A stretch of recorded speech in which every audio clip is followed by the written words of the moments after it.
changed everything. And then as far as getting deals done, now everything, there's so many more managers, there's so many more people you have to deal with.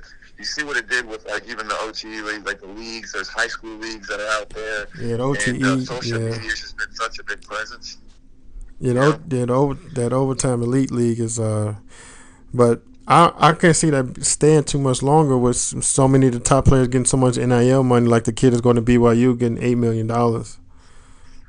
I can't see and the. that's just so we played them. I got kids. I've got kids in that league. I've got kids that I have that are in that are in that program. And I've been fortunate that most of my guys have had great parents. I'll even be honest with you. I'll talk to you about Jasper. Jasper's parents are phenomenal people. He's probably one of the most humble young men. I got so many cool stories about Jasper just being humble, strong, and focused. His father actually was an NFL player, and they kind of instilled like the money doesn't matter; it's the person that matters. So, you see a young man like that and doing it the right way. So you got to tip your hat off to his family, to himself. He's done such a great job of even helping some of his teammates and some of his best friends, using his platform a little bit like how Travis Hunter just did. I don't know if you saw that story that Deion said that he didn't take any of his money. He gave it to all of his teammates, about 11 Yeah, he 11 to doesn't. 15 Yeah, he teammates. pays into the collective. Yeah, That's so dope, man. That's so cool. That's what you want to hear, because he's going to be the top pick in the draft. So that isn't enough. But using your platform to help your friends and your teammates. I mean, just to be able to showcase, like, hey, I got some teammates out here that can really hoop and help you in this league. You might want to look at them. So, I know Jasper, has done a phenomenal job of doing that. I mean, he's to me, he's the guy that you want, all your players to be like, as far as personality wise and humbleness and being able to realize where he came from. I got a cool story about him. We were traveling out of town to Las Vegas. Yeah, we were at Vegas, and I actually was lucky enough to coach one of his games. I got to be the head coach, and we were in Vegas coaching the game, and Darion Reed had like the dunk of the year at that game, and my son was with me. I brought my son Chico, who plays on the junior YBL for the Team Thad program, and he was with me, and man, so we're going from from the airport to the buses to pick up your card, and Jasper Johnson, at the time he was a junior, #1 point guard in the country, like top 5 pick and top 5 player. And the cool thing about it is he played he just hung out with my son, like he respected my son to just joke and kid and play with them. And on the last day we were there, they had like neck pillows, that they wear in the airplanes, so when they sleep they're just used to it. Jasper, looked at my son and was like, "Hey, you want to trade pillows?"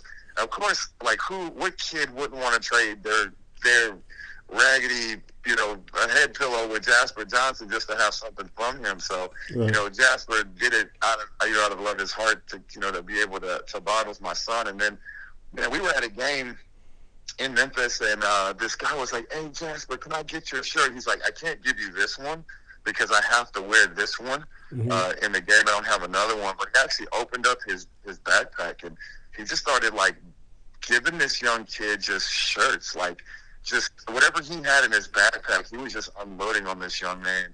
And he was like, "Bro, you take this, you take this, you kid, you take this, you take this." And so, I mean, that's how you hope that NIL works. That's how you kind of hope that it would do for these young men to realize that they are the future and that there's a young generation behind them and they can help them get there. Right. That's like one of the happy stories. And then you can also see some of the ones where they're going back and forth and they're leaving schools because they didn't get enough money. I know Memphis had that situation earlier this year where you had a young man leave the team early this year because of some money. They said it wasn't the case, but it sounds like they had agreed on a specific amount, and it didn't happen. So I think he dipped out and went to the transfer portal or something like that. Recent story came out. Some players are are suing Coach Hamilton because they felt like they didn't get paid. So now players are starting to sue coaches and universities. Oh my God!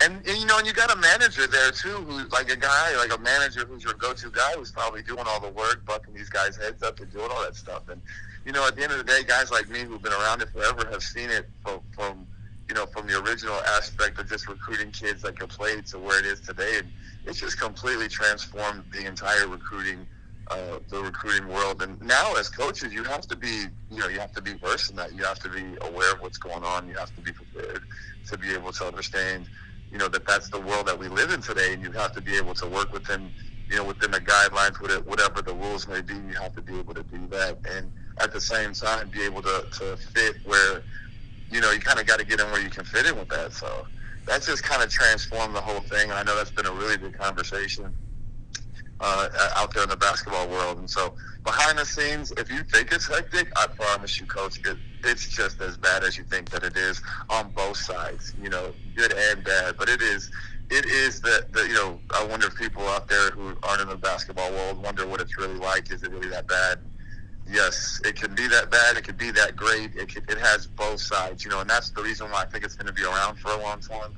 I don't think that they can stop that now, because you do hear so many wonderful stories that have come out of it, and at the same time you see those ones that don't make it. Like any business, like any venture that you have in life, there's goods and bads with everything, and that's just kind of transformed the way that we've had to be able to approach the basketball world, especially whether you're recruiting in for the college world or you're recruiting in the AAU world, or should even in the high school world nowadays.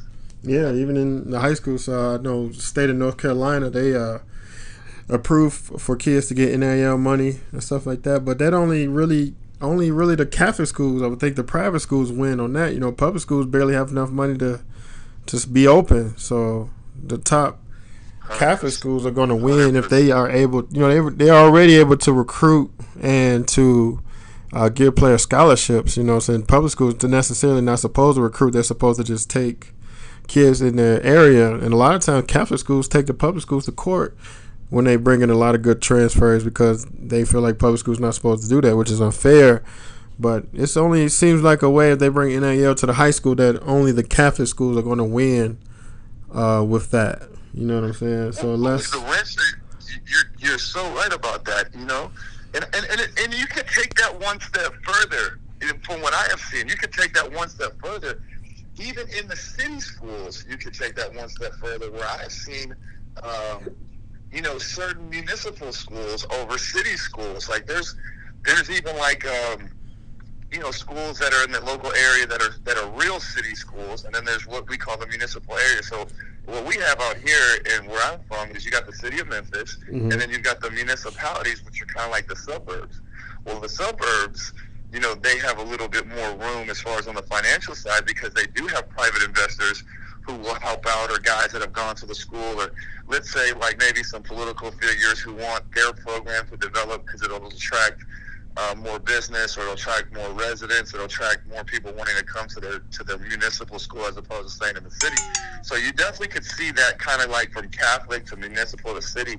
And then the thing that I have seen back in the day when we first started coaching, first started in the city of Memphis, that you would come to the city of Memphis to get your dogs, like the guys that were hungry, that were lockdown defenders. You came to Memphis to get your point guards. You went out here to get your two guards. The guys that were gonna just, gonna be super gritty and tough. That could handle the ball, that could take pressure, that could give pressure, and that wouldn't fold. Now, because kind of what you were saying about like some of the private schools and the municipal schools. Now, the municipal schools have been able to offer so much more as far as now they've got strength trainers. They've got skills development trainers. They can go out and get the best coaches. I think the city of Memphis, our city of Memphis, used to be like the high point of basketball. Now, if you're coming out to our area, it's the municipal schools that are really the top-notch, tough teams to be able to come after because of all of the other stuff that that's taking place. So the guys that you wouldn't see, just look at the demographics of how it's changed. Look at the team makeups. Like look up, size European players over American players. Look at, the guys that are, the guys that you may see out there, that there might not be as many 5'8" that are tough. Now they're like 6'3", 6'4" kids that come from the suburbs that have just as much, if not, equal skill set to shooting the ball, handling the ball, and strength wise, because there's so many more resources that are given out there. Back in the day, basketball, you just needed a black top and a basketball, and it didn't matter if you had a net. You just needed a rim out there, and you could go out there and play. But now those guys who just have the black top and the basketball don't get the same experience that the guys in the municipal schools or the private schools that have. They got programs out here that have private chefs, that do their nutrition. Yeah, they're behind. The neighborhood school kids are behind. The neighborhood school kids are behind. They're behind those kids because usually coaches will try to get a football player to come play the post and stuff like that. But now you don't really need to go steal kids from other sports because this kid's been lifting weights all year, waiting on the basketball season or waiting on this season to start. 100%. So, 100%. Because they've built up out there in Memphis. They built up Lucerne, right? Lucerne's kind of like that now, right? Say that again. What place did you say? It's not a prep school. What's the academy school? Is it Lucerne? Or what? Derek? Memphis, no, that's not.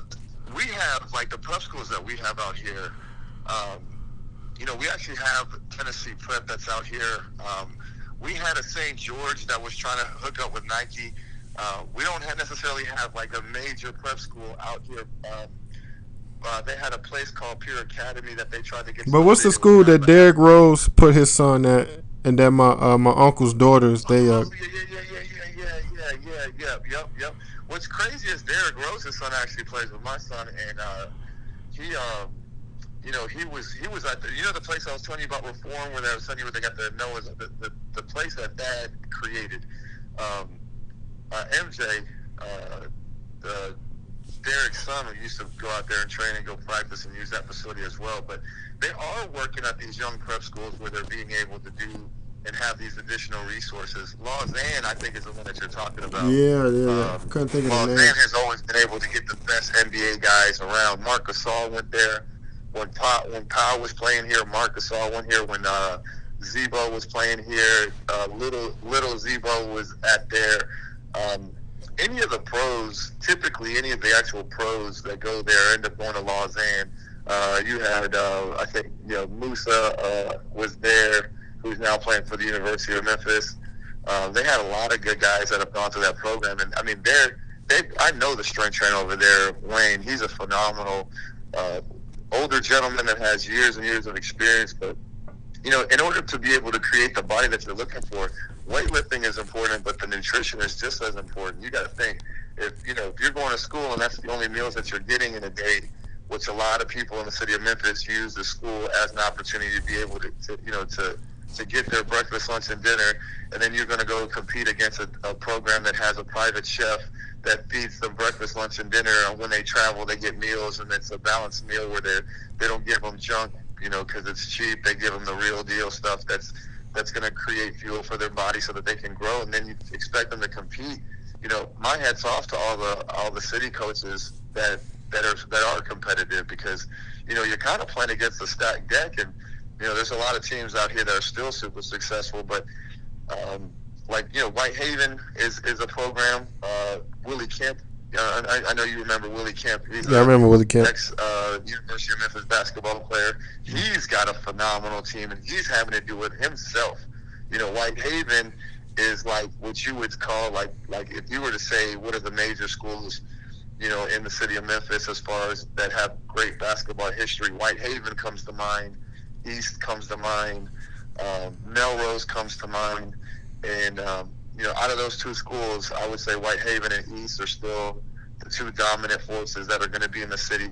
But even then, if it wasn't for Willie Kemp and everything that he's able to provide, as far as being a guy that played overseas and having that knowledge, and being able to, be a voice for those young men, it would be challenging for them, to be able to compete against anybody in the municipal school systems out here, which I guess in your area it would kind of be like private versus public, it'd be the same scenario. But, man, we've got a program out here called at Bartlett. Next time you come down to Memphis, we'll catch a couple of their games, and you'll see, man, these guys got it's a municipal school, so technically it's a smaller school, a small suburb school, but they've got like 3 basketball courts. They got the best trainers in the city that have become assistant coaches.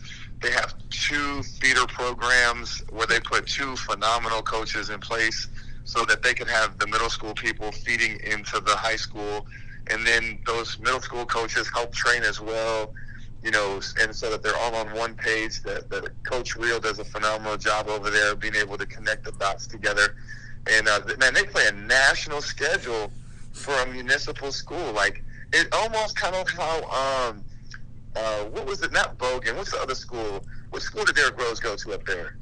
Derrick Rose went to Simeon. Simeon, like a Simeon school. So it was like a Simeon, and you know how Simeon for some years played a national schedule, and Bogan eventually started playing that same type of schedule. But like when Simeon was traveling the entire United States, having to play teams, that's kind of what this Bartlett program has done.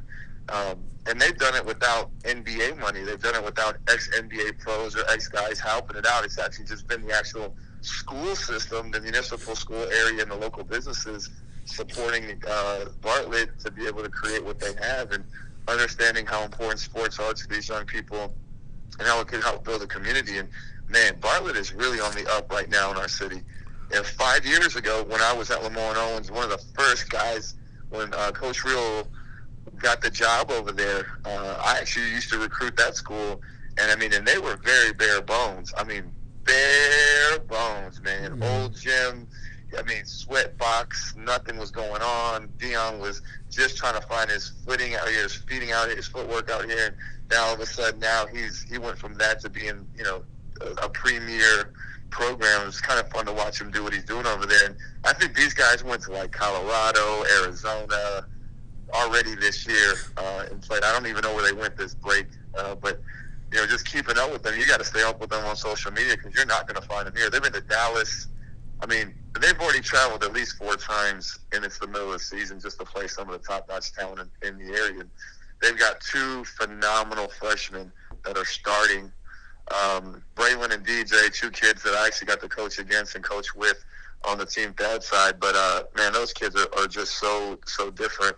And those kids came from the municipal area, you know, great parents who have kept them in the gym.